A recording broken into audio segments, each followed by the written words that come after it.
Hello, welcome back to the Project Hercules Diaries on a beautiful liquid sunshine kind of November day here in the UK. Whether you feel like going into the garage with a cold or not is irrelevant, because if you don't go on the days when you're not feeling like it, projects never get finished. And we do want to finish a project and ride it round in the summer when the weather is perhaps a little bit better than this. So off to the garage we go.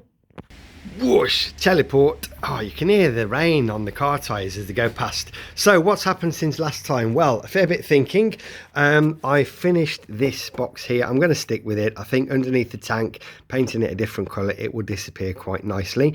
Even though it's still a little bit on the square side. I've tapped 4 holes M6 into the engine, into the plates, not the engine plates, the plates that hold the gearbox on both sides. So that's absolutely solid now. I've drilled through and mounted using computer sort of hardware for motherboards the control unit underside of there, and the Boy Branston electronic ignition is underside this plate here, all ready to be wired up but not actually wired up yet, and that's where the regulator is going to go for the battery. What I'm going to do with the buzz bars, I've decided that they need extending slightly. So Bob's done that. That's one fitted there, a slightly lengthened buzz bar. This one hasn't been fitted yet, and the idea is that I will get these connectors, shorten the high current cables that will go from the start solenoid or from the starter motor itself. I just bring them neatly down under here, across the top of there, with a couple of P-clips, using these to hold the cable in place, and then on the end of the cable will be this that will terminate on the slightly longer buzz bar. And you can see that it just gives us plenty of air gap between the cable and anything that's made of metal, even though these will be painted and this will be covered in heat shrink. I just want to make sure that there's absolutely no chance of this terminal contacting the frame at any point, because that wouldn't end particularly well.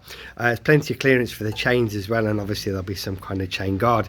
Now, note to self and anyone else who's using this type of battery connector and offering mock-ups and that type of thing, ever so easy to drop it on the seat. Don't do that, because you will forget and you will sit on the seat and it does bloody hurt. Ask me how I know. Right, over to the bench. On the bench, as the next job is electrics, is to have a look at indicators. I found these in a drawer. I bought them for the Guzzi years ago. I fitted them to the back, and then I didn't like them because they were a bit sort of modern for the bike, but that's what I have. So I've got to figure out a way to get those mounted to the bike, and then I can wire. The actual connecting of the wires is quite simple. It's working out where things go and how to put them on the bike, and of course doing that in line with the relevant regulations. So on the bike at the front, this needs to be mounted, and it needs to be at least 12 centimeters from the center line, so you can't mount the indicators there, for example. And as with most things, there isn't an awful lot of stuff here to mount it to, so it's a case of working out, where do I want it? First of all, do I want it at the top there? Do I want it off the bottom yoke or the top yoke or the halfway down?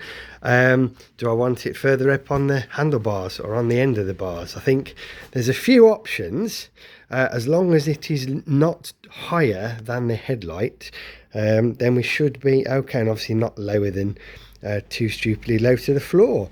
The rear is a bit easier. On the rear of the bike, I've got this plate here, so I can come off the plate perhaps at the back and just mount them coming out there. I could move them a bit further down. I could perhaps put them off of there. It's quite hard to hold the camera and see, so just a case of mounting the lights, and I'll work out what looks good and a nice Gucci way of attaching them.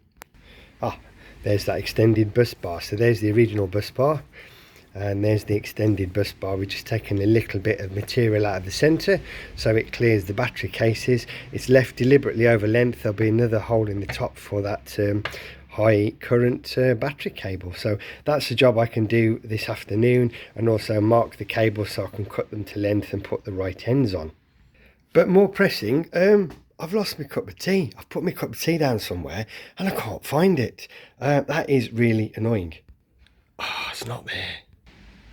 No, it's not there either. Cup of tea. Yes. Right, we can carry on now. Back in the warm. Thank God for that. So back in the warm in the lounge, having a look at the wiring diagrams that came with the control box, and I have here, rather excitingly, the big unbox and the big unveil, a speedo from Moto Gadgets. I just unboxed that. There we have it, Moto Gadget Chronoscope 2, eye-wateringly expensive, and if you're buying it in the UK, be aware because you get stung for customs charges on the top. So it's fully waterproof, it's fully electronic, comes with a great big guide, and there's even more wires now to work out how to factor in. But the next question, of course, is where is it going to go on the bike? I've got a few ideas. Obviously, it's got to look nice. You can't just start throwing parts on just because you've nearly finished. So there's a fair bit to work out and a fair bit to do. So this is a speedometer rather than a rev counter. It only goes up to 200 miles an hour, so I'm hoping that's enough. Got my fingers crossed. So I've got a day of thinking, a day of working out where things are going to go, and then working out how all the wires are going to work. But first, most importantly, tea.